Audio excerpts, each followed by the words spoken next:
rancangan undang-undang menumpuk. DPR masih memiliki 38 rancangan undang-undang yang harus diselesaikan hingga bulan September 2009. Namun menjelang akhir masa jabatan, tingkat kehadiran para legislator dalam rapat komisi maupun paripurna di Senayan semakin menurun. Tengoklah pada rapat paripurna yang mengagendakan putusan RUU tentang perdagangan orang dan usul hak angket terhadap pelaksanaan ibadah haji. Ruang sidang berkapasitas 550 anggota DPR RI di Gedung Nusantara 3 masih lengang. Meski jadwal rapat sempat diundur selama 1 jam, hanya 165 anggota DPR yang berada di dalam ruangan saat rapat dibuka.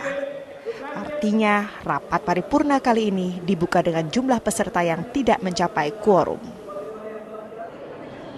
Berdasarkan daftar hadir, 173 anggota DPR tidak mengikuti rapat paripurna. 93 orang bolos rapat. Sementara 80 orang sisanya tidak hadir dengan alasan sakit atau mendapat izin pergi dari ketua fraksi. Saya kira dia jadi anggota DPR kan karena konstituen, karena daerah pemilihan.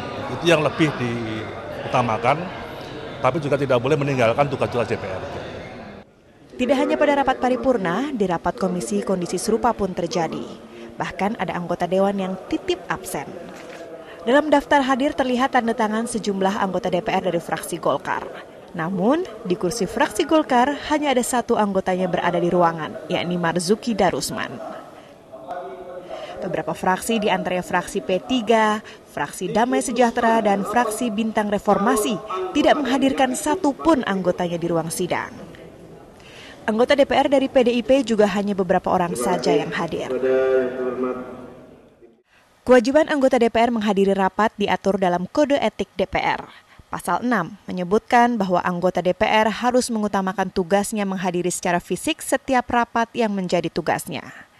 Anggota dianggap melanggar kode etik jika tidak hadir sebanyak 3 kali berturut-turut dalam rapat sejenis tanpa izin dari pimpinan fraksi. Terkait sanksi untuk para pembolos, Badan Kehormatan DPR mengaku tidak memiliki kewenangan. BK DPR tentu mempunyai rasa adanya pelanggaran etika, tetapi Badan Kehormatan hanya menindaklanjuti semua aduan. Namun kami telah berinisiatif untuk menyurati fraksi-fraksi, paling tidak agar mempersiapkan anggota yang berhalangan tadi tidak mengurangi sifat forum rapat, baik rapat pansus, panja maupun komisi alat kelengkapan. Itu himbauan yang kami buat untuk dikirimkan ke fraksi-fraksi. Menjelang pelaksanaan pemilu legislatif, banyak anggota DPR yang kembali mencalonkan diri. Untuk mendulang suara sebanyak-banyaknya, mereka pun kian giat bertandang ke daerah pemilihan masing-masing.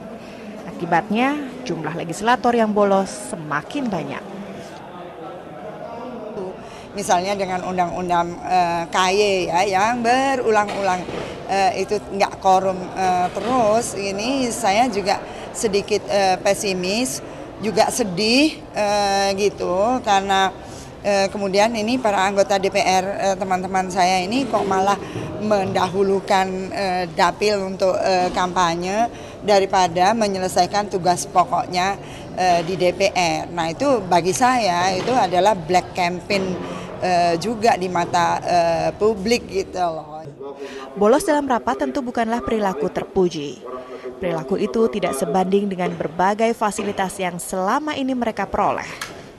Mulai dari gaji hingga tunjangan jabatan.